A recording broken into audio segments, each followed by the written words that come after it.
Admission के interview हो या फिर वीजा रिजेक्शन हो, एक वीक एसओपी सब कुछ बर्बाद कर सकता है। लेकिन अगर आपका एसओपी काफी ज्यादा स्ट्रांग हो तो वो आपके एकेडमिक ड्रीम को एक हेज कर सकता है। आज मैं बताऊंगी कि कैसे आप एक अच्छा एसओपी लिख सकते हो आपकी एडमिशन के लिए। तो hi friends, I am Kanishka, your mentor at class 24 study abroad. आज हम एसओपी यानी कि जो आपका स्टेटमेंट ऑफ पर्पस है उसके बारे में बात करेंगे कि आपका स्टेटमेंट ऑफ पर्पस क्यों होता है, क्यों ये जरूरी है और स्टेप बाय स्टेप आप इसको कैसे लिख सकते हो बिना किसी मिस्टेक के। अगर आप अब्रॉड पढ़ना चाहते हो मास्टर्स के लिए, बैचलर्स के लिए, डिप्लोमा के लिए, तो ये वीडियो आपके लिए परफेक्ट है। स्टेटमेंट ऑफ पर्पस जो आपका एसओपी है, ये एक पर्सनल ऐसे है जिसमें आप अपने एकेडमिक बैकग्राउंड, रीजंस और चूजिंग कोर्स और यूनिवर्सिटी के बारे में लिखते हो। यहाँ पे आप अपने फ्यूचर गोल्स को भी मेंशन करते हो।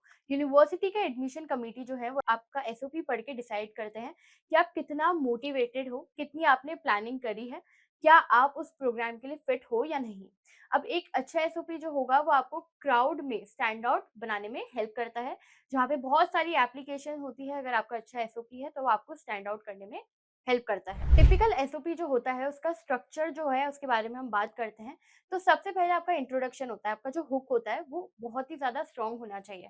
अब वो एक ओपनिंग लाइन होनी चाहिए, जैसे कि आप एक कोट लिख सकते हो या एक अपना कोई यूनिक एक्सपीरियंस से स्टार्ट कर सकते हो। जैसे मैं आपको एग्जांपल दूंगी, ever since I watched a medical camp in my village.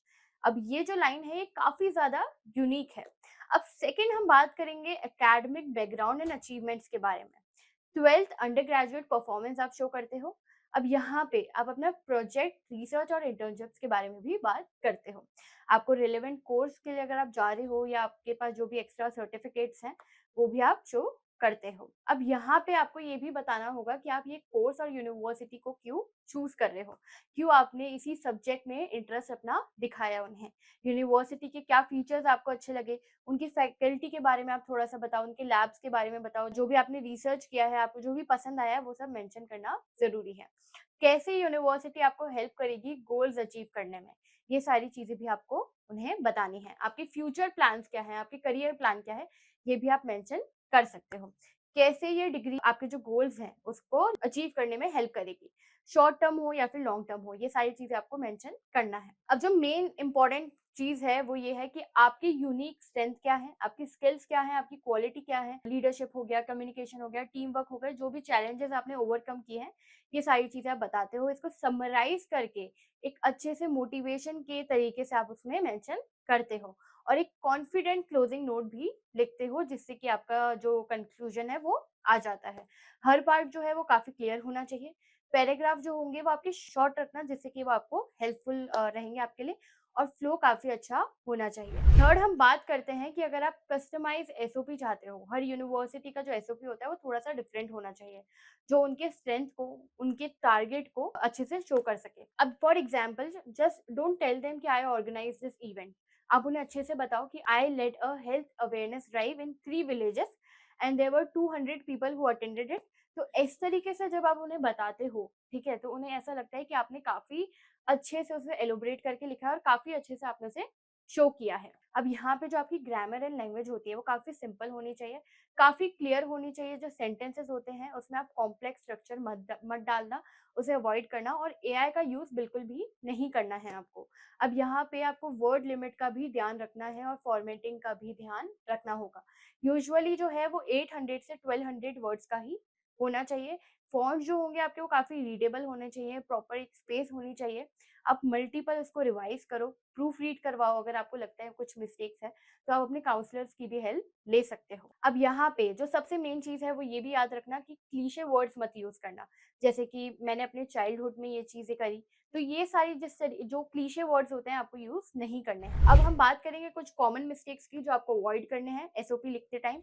अपना एसओपी कॉपी पेस्ट मत करो, हर यूनिवर्सिटी में सेम एसओपी मत भेजो। आपका सेल्फ प्रेज अगर आप कर रहे हो तो किसी भी एविडेंस के बिना मत एसओपी में उसको लिखना, क्योंकि कई बार यूनिवर्सिटी जो होती है वो आपसे प्रूफ मांग सकती है। आपका जो इंट्रोडक्शन होता है और जो वो काफी लंबा नहीं होना चाहिए। आपके पैराग्राफ जो है उनको शॉर्ट रखना, और इररेलेवेंट स्टोरीज अपनी लाइफ की उसमें मत लिखना। जो भी रिलेटेबल हो, आपको लगता है कि आपके एसओपी को स्ट्रॉन्ग बनाने में हेल्प कर रहा है, बस उसी चीजों को शो करना। अब यहाँ पे अपने फ्यूचर प्लान्स को इग्नोर मत करना और ग्रामेटिकल एरर जो है आपके वो नहीं होने चाहिए। अब यहाँ पे एसओपी जो है वो आपको why you deserve this seat in this particular university ये बताने में हेल्प करता है। अब इतना एफर्ट जब आप डालते हो अपने डॉक्यूमेंट के ऊपर तो आपका एसओपी जो है वो काफ़ी अच्छा अच्छा बन जाता है। लेकिन उसको प्रूफ रीड करना मत भूलना। अगर आपको लगता है कि आपने कुछ मिस्टेक करी है या आपको किसी से रिव्यू करवाना है, तो आप अपने काउंसलर्स की हेल्प ले सकते हो। अगर आपको अभी भी हेल्प चाहिए कि आपको एसओपी कैसे लिखना है, आप डायरेक्टली भी हमारे काउंसलर्स को कॉन्टैक्ट कर सकते हो, जो आपको हेल्प करेंगे आपका एसओपी रिव्यू करने में, कैसे आपको उसको ड्राफ्ट करना है। और यहीं पे अगर आप अप्लाई करना चाहते हो जैन इनटेक और सितंबर इनटेक के लिए भी और आपको अपने पूरे एप्लीकेशन प्रोसेस में हेल्प चाहिए या आप किसी और स्टेज पे कन्फ्यूज़ हो, वीज़ा स्टेज पे कन्फ्यूज़ हो या स्कॉलरशिप के लिए हेल्प चाहिए, तो आप क्लास 24 स्टडी अब्रॉड के काउंसलर्स की हेल्प ले सकते हो। और अगर आपको ये वीडियो अच्छा लगा तो चैनल को सब्सक्राइब, लाइक और शेयर करना मत भूलना। Thank you so much.